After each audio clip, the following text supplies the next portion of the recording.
I use virtual reality to create using movement, primarily to track my hands. I basically move around, leaning into what VR lets me do. And it's sort of like that scene in the Matrix where they ask for guns and they get a whole row of guns.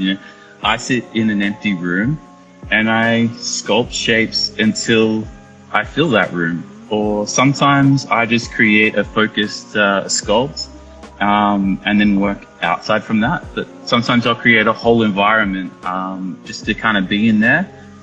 And yeah, I go up from there. So part of my I guess my language now is exploring those spaces through the same way that we do with a camera. So all my camera movements come from VR and stuff as well. And I'm usually just walking around, kind of panning around and finding where the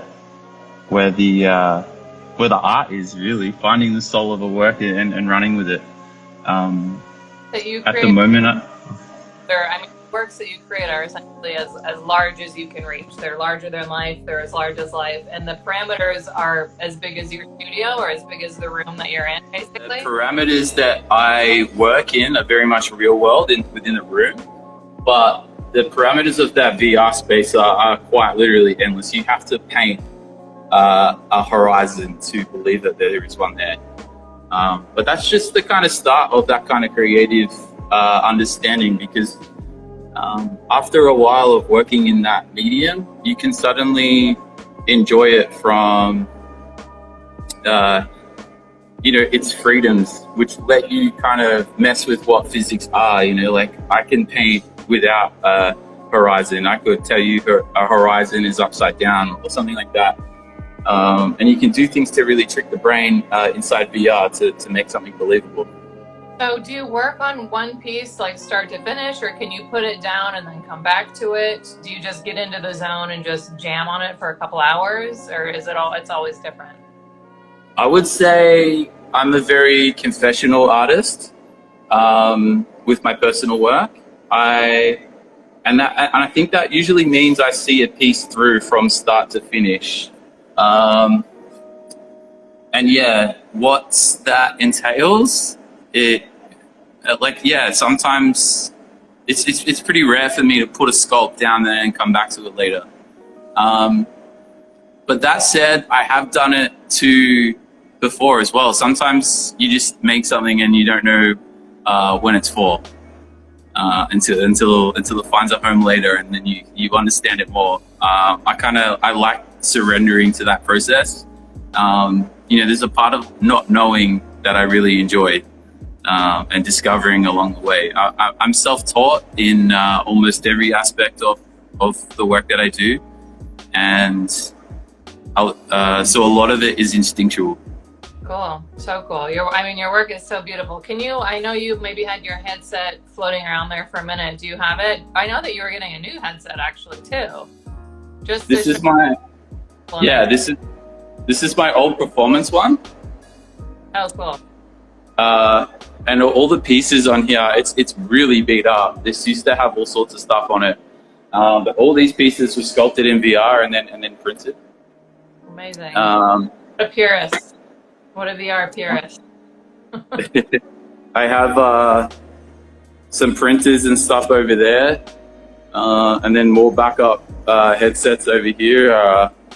This one's playing up on me, so I've got the Quest out here. Oh my gosh, there's VR everywhere. If I had 3 heads, I would be so efficient. It's amazing. And so before all of this really picked up and there was headsets available and kind of like consumer models, what were you doing creatively before you were able to sculpt entirely in VR? Was there, was something that launched this direction out for you? Was it different before, or was this always something that you wanted to get into? I've always been a creative person. I think most people will say that. I tried to go to uni to learn animation for video games and stuff, because I just assumed that's what the world expected of me, or it was what I was good at. I failed that, due to attendance, it never grabbed me. So I actually ended up just working normal jobs. Yeah. At one point, I was running logistics for a place that sell horse products. But the way that these things work out, like I now know how to manage a project really well. Like the way I conduct my art is much more professional for it these days. Totally. That's so cool. So what about your name? Did Giant Swan, was that like your previous art name, or was that something that kind of happened with VR when that medium started? Giant Swan started off as a name I was using on video games just to take the mickey out of how serious a lot of your competitors can take themselves in that space in my early 20s. Giant Swan kind of stuck from there. I love the attitude of the band whose song I got it from. And then, you kind of grow into the names, just like I would never be able to picture you not being a Hannah. I couldn't myself not Giant Swan now. Totally. That's so cool. So what, how have you developed your style or your technique? It's usually pretty gestural. It's usually, characters involved. It's almost like dreamlike, surreal. It actually all feels pretty personal and pretty emotional. I think that maybe it's the expressions or just the movement that you're able to express. But can you tell us a little bit about just like stylistically or thematically with your work? Because it's all super cohesive and beautiful, and I think pretty deep there. Yeah, sure. So very early on in the VR art scene, a lot of the stuff that people were making was considered good, but for VR, and that kind of early on, I could feel the potential of that as an artistic medium, but I also knew that we were kind of being the lame stepchild of traditional workflows. So it was kind of my job to ask, okay, well, why would I use this tool? And for me, the movement aspect of that created an organic opportunity to create 3D art that you don't necessarily judge by how perfect it is. You judge it by its imperfections, or it's an imprint that I noticed a lot of people can see as well, without even knowing how it's made. And I think my process has matured to kind of aim for that more often, because then you can kind of create like an organic reaction instead of a content-driven one or something like that. Yeah, definitely. What do you think about the trajectory of like where VR art is going to go, or like the potential there? Do you feel like it could get more complex, or would you recommend someone that has never tried it to get into? I mean, I think that it's super fun just to try out, but where do you see kind of taking off, or technically your work going, or just possibilities going? I would say that the VR scene is still definitely growing a lot. I just found a stand. The Oculus Quest 2, or the Meta Quest 2, is now is so accessible as a headset that it's no longer a thousands of dollar barrier to entry to experience VR in your own home. And I think that its use cases are growing, maybe not as fast as people predicted, but I think with the rise of social and digital interactions there, and how we're socially kind of connecting, I think the more people try those kind of applications, the adoption rate just goes up by heaps, which is really cool. But yeah, as an artistic medium, I know that like filmmakers are still learning, artists are still developing, all sorts of cool stuff. It just comes down to to what people make and kind of push it on.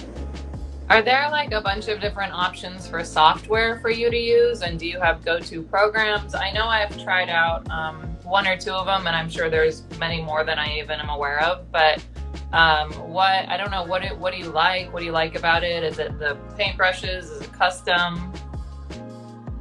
Yeah, so I mean, you can still use tilt brush today or open brush. They are, you know, a very basic tool set, but incredibly accessible. Like you can just turn it on and make stuff. But then if you would like, super fun. I mean, it's like very, yeah, exactly. You know, and there's power to that accessibility. In the moment, make something. Then there's tools like Gravity Sketch, which are more precise and a bit more geared towards efficiency and using those assets in other programs. Then you've got things like Medium, which act like a ZBrush.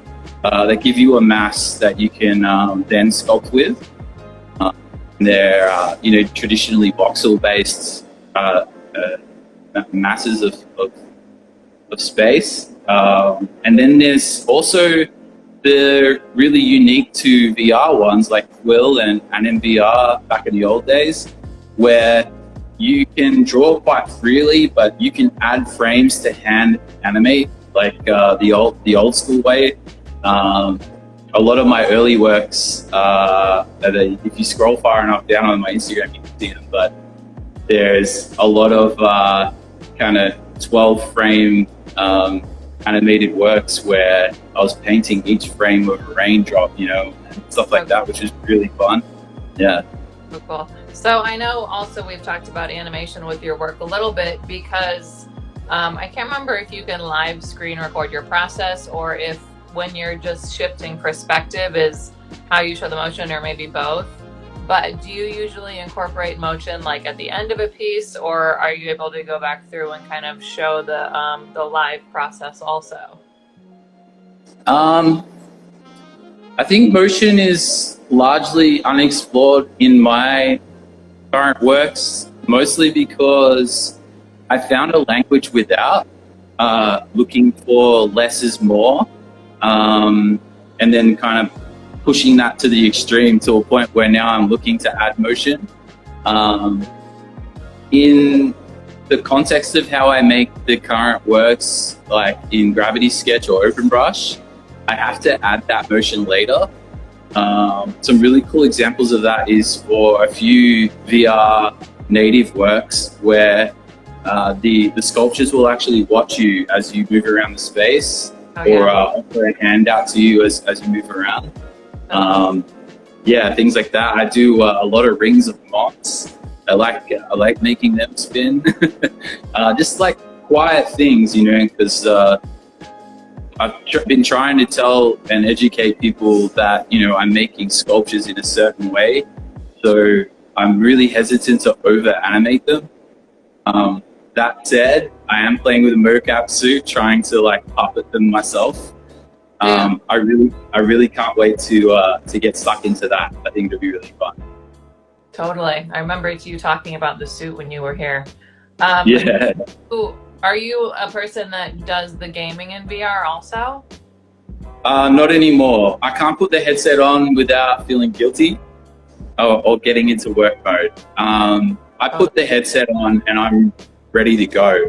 It's just like, it's like a physical thing that, you know, it's being in work mode. It's like opening a book to read or getting your pen out ready to write. For me, putting the headset on puts me in a space. I'm instantly asking, like, what music am I listening to? Let's go. So every time I go to play games or something like that with my friends, it's always this awkward tension where I'm like, I shouldn't be doing this. Totally. It's like a guilt thing, probably somewhere between work and creative and leisure. Yeah. I ask you actually about the music that you listen to when you work. Do you also have music playing in the studio? Are you just like kind of going off of, I don't know, a soundtrack? Is there anything specific that you like to work to, or is it just dead silent and it's just like you're a sculptor? Oh no, I need music. Music is the soul to everything that I can't make in silence. I don't think. I'll hunt down any music I can, and if it clicks to me or speaks to me in any way, I will play it on repeat while I create something to it if I have to. Or sometimes, just let the algorithm take the wheel and see where you end up. I love my Spotify. Yeah. The amount I move around though, I try to stick to the same genre of music when I'm in there, whether it's, if I'm in a metal mood or listening to some light, like some of the lo-fi boys or something like that. Just to keep my movement kind of consistent. If you go from one end to the other and suddenly you're thrashing around or something like that, you could probably stuff up a few pieces, but maybe there's an opportunity in mood swings within a sculpting session. I haven't experimented much with that. I also obviously wanted to touch on NFTs a little bit and hear how that's affected your work, how that's benefited your work. I know you've done a couple drops on Nifty Gateway, and you were having some amazing success on Super Rare, I believe. But how's all that been going? Do you have anything coming up that people should look out for? The NFT scene has been, like a long journey for me. I've been there since 2019 when we were buying art off each other for like $30. Yeah. And that being a part of the community that early means I got to be a part of culture setting habits, which was great. It's probably the thing I'm most proud of, stuff like artist royalties, being there with the other artists who when we all kind of, I wouldn't say demanded, but we sent a letter as a group to get all the platforms to agree to a consistent royalties across the whole industry in NFTs. Yeah. Stuff like that. Like how what's fair, art and royalties and artists. Yeah. And you were one of the. I think the NFT scene really represents an opportunity for not just the art space, but any industry that can use that tech to really progress or to reinvent themselves. I think that's really cool. For me in this space right now, I'm in building mode. I'm creating life-size sculptures that will be as tall as me, and I'm looking forward to finding and sending them out to places around the world. That will then, they're gonna create a digital work as well. So there's some pretty cool interactions that I'm playing and experimenting with. So that's what's coming up in the near future. And then in the immediate, I'm sitting here now, I just did a render or something. I haven't seen it yet, but I had a video of this work finish up. It looks pretty cool. We'll see what happens. You never know. It's not done until you see the video. Are you sculpting every day? Do you sometimes just come into the studio on concept, or are you sculpting once a week? How often is that? Every day if I can. Yeah. Cool. Yeah. And it's not always good and it's not always shareable. But for the most part, every day for me. I'm habitual, so I need to, if I fall off the horse, I fall off pretty hard. So I try to just keep regular, always creating. That way I can always hit my deadlines and stuff. Totally. So I wanted to also let everyone know that you were just here in Los Angeles for a big project that we did that Travis was part of for Rolling Stone and Coinbase, which was super exciting, and I'm sure the party was amazing. And I know you've also been exhibiting your work a lot on screens like that. How was the party? How was the experience with Rolling Stone and Coinbase? How was, the work displayed? Is that something that you want to keep getting into, kind of physically displaying your works like you have in the studio or on screens? Showing your work is an incredible experience. You know, it's the ability to show your work without you needing to be there, which is something early on was a lot of my experience. When I got hit up by Rolling Stone, you know, to contribute art to their big project and stuff, it was really cool, man. Like I'm an emerging artist, and to know that they found me and wanted me to be involved was so cool. And pretty pinch yourself in that, you know, we're an artist, you know, like the last 2 years with coronavirus in Melbourne, Australia, you know, for the most part, you know, for 18 months, it was illegal for me to get to my studio, sneaking in and out of the city to just make stuff.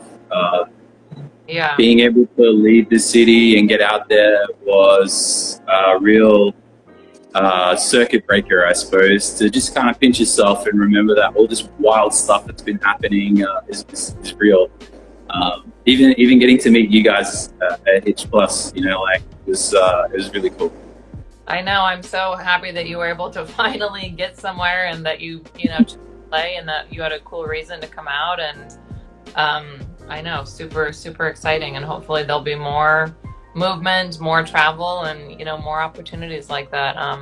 I know I come from a, you know, traditional physical art background, so I love the tangible shows. I love the social aspect. I love, you know, showing your work or having your work displayed and not even having to be there. You know, it's always so subjective that you know, people are going to be able to take something away from it, whether you're there or not. But yeah, I feel you. I love that. We're going to open to a little bit of a Q&A with you in a couple minutes here. I see some people shot me a message. If you wanted to send Travis one or send one to me, down below, you can set up a Q&A there, and we'll go through those in a second.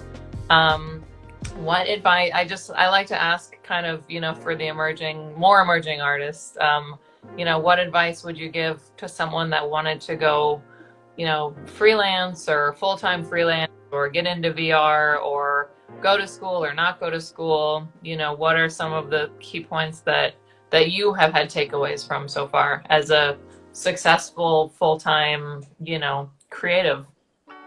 Some of my biggest learning opportunities came when I was put in a space where other creatives were. You know, being a part of a share studio was an incredible experience for me as someone who was spent all my creative time on my own for years, my whole life. So the opportunity to go to a shared space and work there for a while was an incredible learning experience. Yeah, like I would recommend that to anybody. I would say learning to balance your ego with your art, you know, to separate those two is a really important thing that you need to mature into. You know, it's really easy to know that you have to be unique to be an artist that stands out, but you can't let that cut you off from everybody else. You need to be able to connect to people for your art to really land. You know, if you feel like your art's not, people don't get your art, it usually means you need to teach people how to speak the language you're trying to speak. So finding out how to do that is where the journey is really rewarding, you know, and then you get to the end there and people suddenly get it, which is really fun. Totally. Yeah. But also just be willing to work, you know. I hear from artists all the time that feel like they have to leave their job to create, but I think it's more that, you know, if you're willing to work so that you can do your craft, chances are you have the drive that's going to take you somewhere as well. Yeah, I love the comment on ego. I think that's super important because, you know, every successful artist can be a rock star, and, you know, of course, amazing and, you know, sought after and all of that. But if you can stay humble and successful, I think that's you know, the most attractive thing, and honestly what's going to draw people to your work and to you personally. And you know, Yeah. client, no one wants Yeah. to work with people, basically. Yeah. Yeah. But I know in my work, especially, like when I learned how to be honest with it, my audience learned that very quickly, and now I can't fake it. You know, like they know straight away. They know before I know. So that's, yeah, very true. yeah, being authentic to yourself and authentic to your work. And you know, obviously I met you, and I can definitely vouch that that's the case. And I mean, I really appreciate that, and that's who I prefer to work with too. So all win-win. So do you have a separate studio now? It's an individual studio, but there's other artists in the building? It's just me in this studio, but the whole building is filled with artists and all sorts. There's jewelers in here, tailors, tattooists, architects, a lot. Yeah, it's a very busy building. Cool. Yeah, that's important. Okay, I'm gonna open it up to a little bit of a Q&A if there's anything that you want to ask Travis about his workflow, or you know, being a freelance artist in general, or NFT, VR, you know, Melbourne, the world, really anything. I'm gonna dip into some of these questions that we have from our Q&A in the IG Live. What is the last artistic challenge you faced, and how did you learn from it? This one is from Vahuville. And Travis, so what is the last artistic challenge you faced, and how did you learn from it? My last artistic challenge was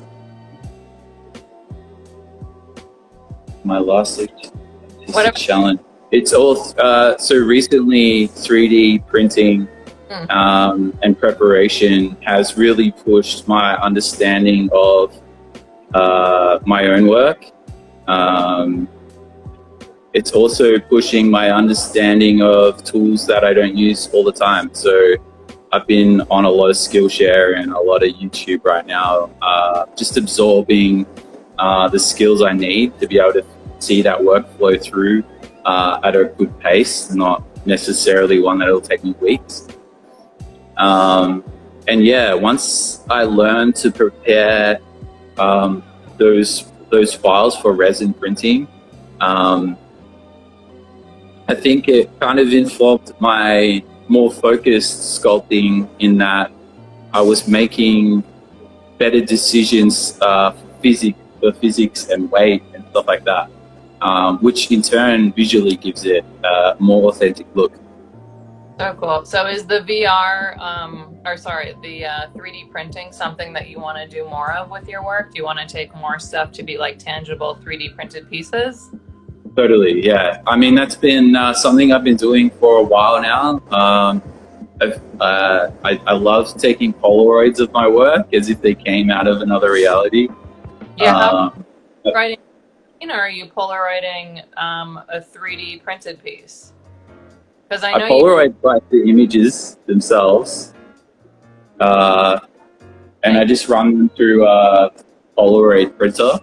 Yeah, that's which is pretty cool. But then I also go for a walk again. I do stuff like this, where this is like 1-to-1 basically. That's a hand that I sculpted. Printed hole as well. Had it 3D printed, and then you essentially have a tangible sculpture of a VR sculpt. That's right. You kind of complete the loop in that, you know, it comes from physical and it goes digital and it comes back, you know. So cool. I think VR as a medium and experiencing digital art now, it's being questioned, you know, like where how do we experience digital art better? And I think looking at your work as an experience is really important too. So that's why I push towards this sort of stuff, because I want people to have a moment that isn't approaching a screen or putting on a headset. I want them to experience it before and after that. Yeah, stepping away and having a tangible experience and a real life sculptural experience. I think that that's a really beautiful kind of elevation and kind of step for your work for sure. Dipping back into our Q&A here, we have a question from the Infinite Vitch. What do you do when you feel stagnated?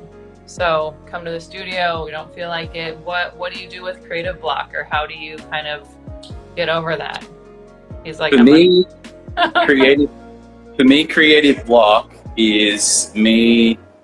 I try to look at, okay, what do I like making, and where does it come from? Where do I what artists inspired me as a young person or in my teens? And then I hunt down a book of theirs, and then I pull them out and I just go through it and I go, oh, I remember that. Or I go, oh, I've been drawing that forever. Yeah, so stack of books. I think there's more somewhere. There should be thousands of them.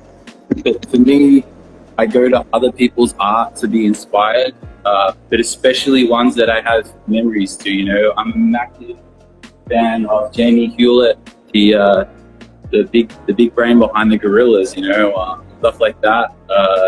A lot of artists that drew Tank Girl, actually, Ashley Wood as well. Cool. I go straight to those people because there's like a level of escapism that I used to get out of their art, or I still do. But yeah, I go straight to that and then just get excited again. And, you know, like creative block, you got to be okay with it too. Some days you just don't have it, and that's fine. You know, like be productive. You're an artist. You have 1,000 other things you need to do as well. So, you know, maybe just connect with other people on social media, you know, have a look at other art, expose yourself outwards and then bring it back. Yeah. So, I mean, sometimes you got to find inspiration. It can't always just like appear out of nowhere. So, you know, going for a walk, looking through books, finding things that inspire you. Sometimes you have to put it back in front of yourself and remind yourself what you like. Yeah. Definitely relate to that. So yeah, not every day can be a hitter, but you can, you know, try and remind yourself of things that, you know, you were attracted to. We had a question about the kind of music that you listen to while you work. Is it heavy? Is it punk rock? Is it, you know, ambient? I know you touched on. Yeah. I love punk and hardcore. I grew up on that, but I love EDM and also and lo-fi beats and all sorts of stuff. If I pull up I'll just show you. I'll just say what the last song I was listening to was. I was listening to G. Jones. But yeah, pretty you know, awesome beats. Cool. Yeah. Yeah, that's always kind of interesting to hear what people's workflow is like with music. What about I had something that I forgot that I wanted to touch on. We had another question about collaborations. Are you open someone was actually, Wahooville was actually asking if you had a chance to been able to collaborate with Jason Ebeyer, who's another one of our H+ artists. And I don't know if you have, but are you open to collaborations? Have you done artist collabs with musicians or other visual artists? How do you think that will go? I love collaborating. I do it probably not as often as other people do. And I think that's because in recent times, I've had such a vivid relationship with the people that I've collaborated with. An artist named, a musician named Varian, you know, she's amazing. She gives my work a voice I didn't even know it had when we worked together. But then visually, you know, like I recently worked with Glass Crane and another digital artist before that. I was working with Frenetic Void, and they were both two completely different experiences that I really cherish.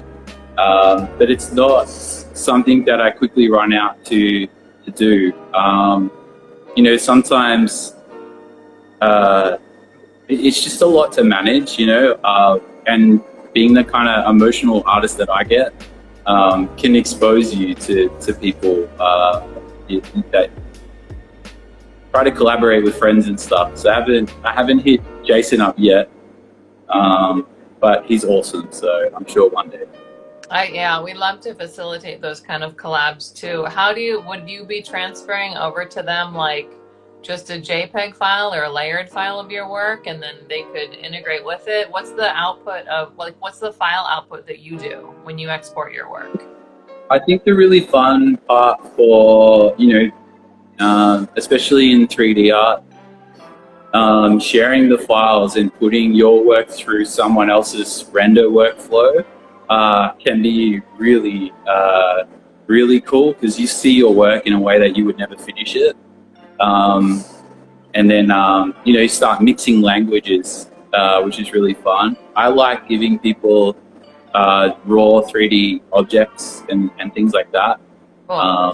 Like a few FBX files, and then just say, hey man, there's no composition here, but maybe they're really big on composition, and let them play with that. Yeah. Sometimes I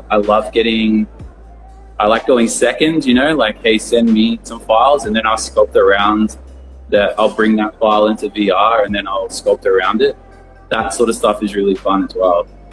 Super cool. I recently did that with Sarah. She's amazing. Oh, I love her work. Totally. Amazing.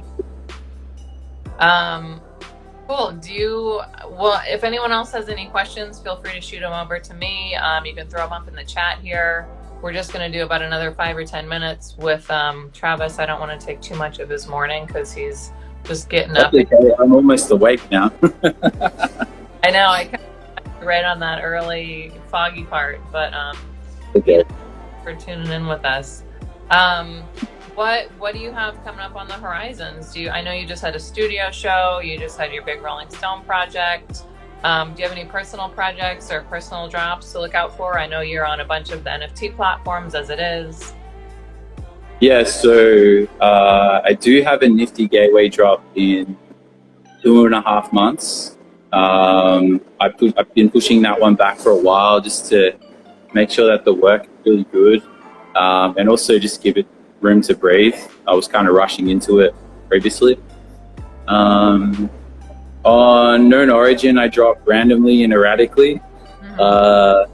I like just surprising people and putting things out there. For really big projects in the next few weeks, I'm actually probably shifting down a few gears after a really busy start to the year. Yeah. So I'm pretty open for, one thing I've learned is, you need to kind of estimate how much breathing room you need and then how much room you're going to get. So I'm in that space where I have a few weeks where I know I can just kind of cruise at a nice pace, and look after myself. But I also know that half of that can evaporate quite quickly if something big comes up. So yeah, at the moment I'm doing a bit of catch up on my admin side of being an artist. I need to whip up and finish my website. I need to do a few little housekeeping things. It was such a hectic year last year. I'm sure you were slammed, and then end of the year, beginning of the year, it's just been such a busy time for digital artists and NFT artists, and it's like you got to force yourself to take a break and reassess and get back to stuff sometimes. Otherwise, there will never be a time to do that when you start kind of rolling. Yeah. It just keeps going. It's like that's no to make it stop sometimes. Yeah, the discipline to do that is something that I feel like I'm practicing to learn. It's not that isn't natural to me, but I'm getting better. Totally. No, I feel that. Well, thank you guys. I'm so excited to have had Travis here to do the conversations with us and H+. Again, feel free to give him a follow, Giant Swan on Instagram. His work is truly amazing. VR sculptor artist out in Melbourne, Australia. And I'm Hannah Stouffer, the director over here at H+ Creative. And we're going to keep this up for a little bit so that people can rewatch it or share it. Travis, do you have prints available of your work or anything that people can buy? I know you have your work as NFTs that are available on a couple of the sites. Yeah, so traditionally I haven't had prints available of my work, but over the last few weeks I've been putting some works up in my stories where people can vote on which ones are going to a limited print run by the end of this month. Super cool. So stay on the lookout for that too. And yeah, I'm excited to get into some fun projects with Travis in the next couple months, and you know, NFT drops and digital and physical, and hopefully we'll see some more physical sculptures. And yeah, I think that's it. Any last minute stuff you want to add? We've almost are here, so I'm just gonna close it out. Wanted to throw anything? No, just thank you for your time and bearing with me while I wake up, and welcome to my morning routine. Next time we'll go get a coffee and... Oh yeah, we should just kind of, that's where we should. Yeah, I'll be more prepared next time. All good, all good. Well, thank you for joining us, and of course, thank you, Travis, and feel free to give H+ a follow if you don't. Definitely give Giant Swan a follow. Stay tuned for drops and prints and all of that, and I hope everyone is safe out there. And don't forget to contribute, purchase, support all of the things that are going on in Ukraine as well. A lot of amazing support from H+ artists there. And yeah, feel free to shoot us a message, and everyone take care of yourself. Bye, Travis. Bye.